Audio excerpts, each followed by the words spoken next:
Hi,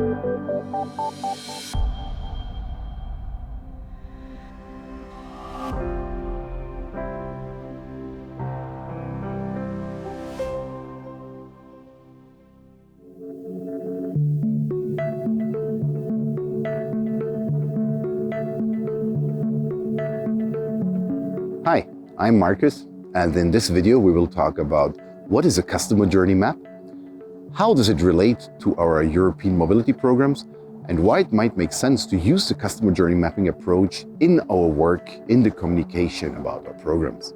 So first, what is a customer journey map? It is a user-centered approach or tool, similar for instance to design thinking, that allows us to get a holistic and comprehensive understanding of how a user or customer or target group or beneficiary experiences the interaction with our products and services. And the whole journey from starting with becoming aware of a need the customer might have for the programs and services we offer, to actually getting more information about it, considering the purchase or participation, to onboarding, participating, and later, hopefully becoming a loyal and regular customer and even advocate of our products and services. The journey of the customer is along so-called touch points. So these are physical or virtual points where the customer can interact with the products and services we offer. And these can be under our control, but also there are touch points that are not under our control or only partly. For example, the website we have is a touch point that is under our control and an important space for interaction with the programs. But for example, word of mouth or reactions on social media are only partly under our control, but are equally touch points for customers with our products and services. When we look at the customer journey at all the stages, we see how is the customer feeling, what is the customer thinking, what are the touch points, very important to see which ones we can influence, which will not.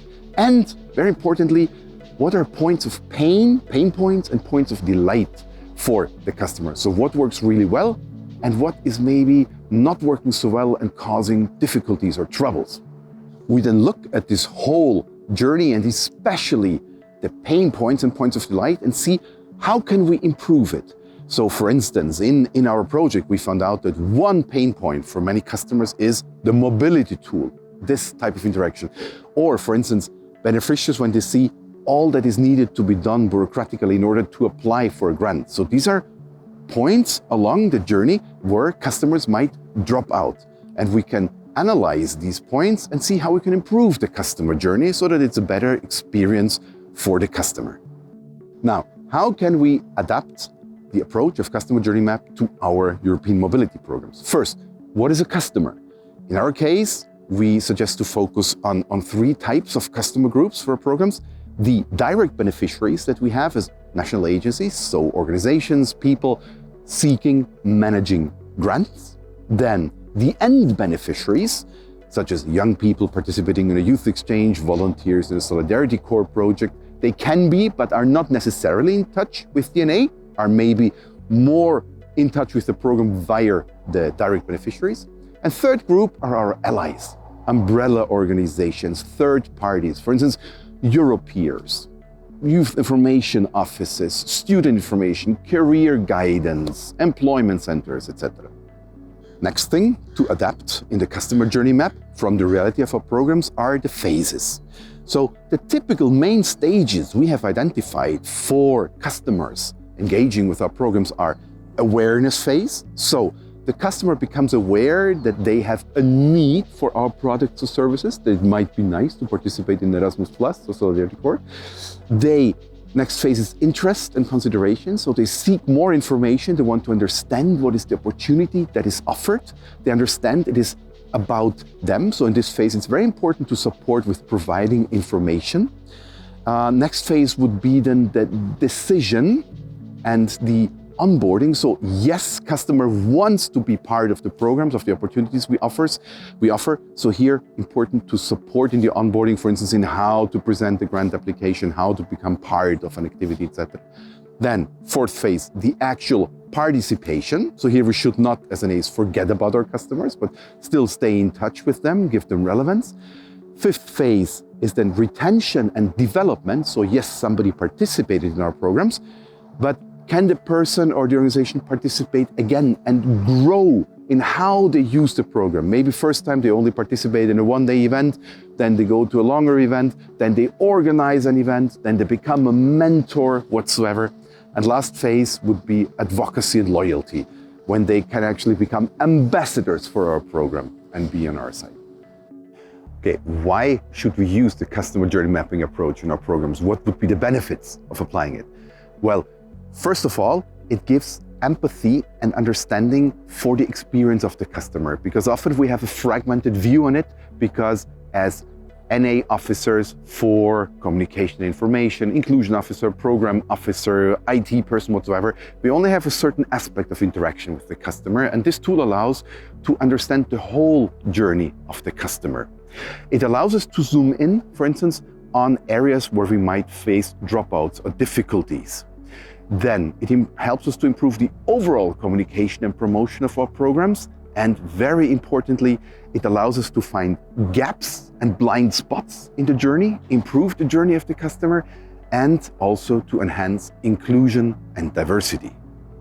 To conclude the video, we would also like to shortly talk about this project that SALTO Participation and Information did in cooperation with communication and information officers of various national agencies and us, the team of Res Cogita, where we applied the approach of customer journey mapping to our European mobility programs, fundamentally to enhance inclusion and diversity, but also to use this opportunity of a new program period to review the whole way we communicate our programs, we reach out to customers and how we support them. So this project took place in 2021, the first half, for 6-7 months.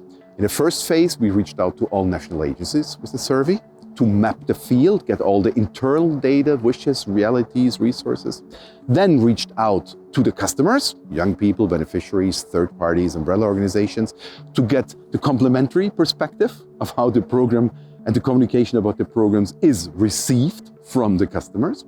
Based on all this data, we formulated, well, we searched for findings, we formulated recommendations, we made working hypotheses how to improve the communication about the programs.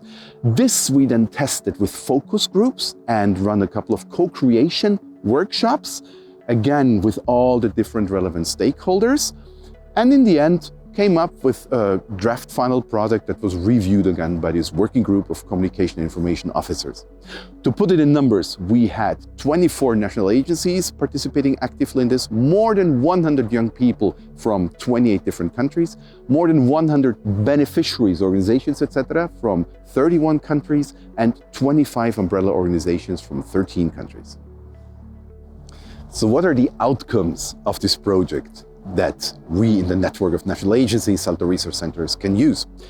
First of all, for all the 6 phases that we defined before, we have come up with a set of recommendations, empowering questions for yourself to reflect on, practices, facts, etc. to look at.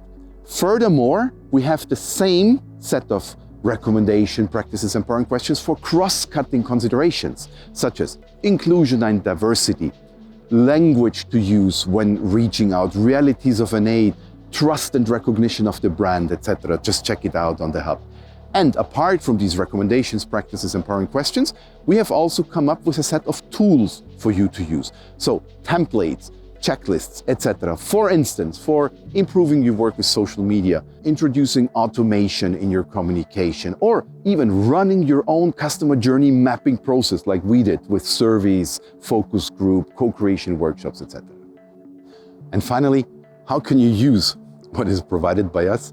Well, first of all, just to keep in mind that it's still a marketing and communication tool. So if we find out, for instance, that customers are not happy with some inherent program features, such as eligible countries or lump sums whatsoever, that's not a thing of marketing and might not be within the power of DNA to change. So this tool can be used when it's about the communication about the programs, the touch points with the customer, the support we provide, etc. And here, if you look at the outcomes, what you can do, for instance, is that you look one by one at all the recommendations for the different phases and consider them in your strategic plan for communication overall. You can also zoom in on certain scenarios. Maybe you want to zoom in on a certain target group that you want to, where you want to improve the customer journey experience, or on a certain scenario. For instance, what if a beneficiary applies for a grant and is rejected? Yeah, or zoom in on the phase of retention, development, advocacy, loyalty, if you see that there is a need to improvement. You can, of course, also simply browse all the outcomes and handpick what is of relevance for you or useful to you. Or if you go super big style, you can run your own customer journey mapping process. Here I would also like to mention that there's other videos also produced, for instance, one focusing really on the recommendations that came out of this project, another one explaining more in details the tools we have provided. Yeah, so please check this out and may the journey be with you always.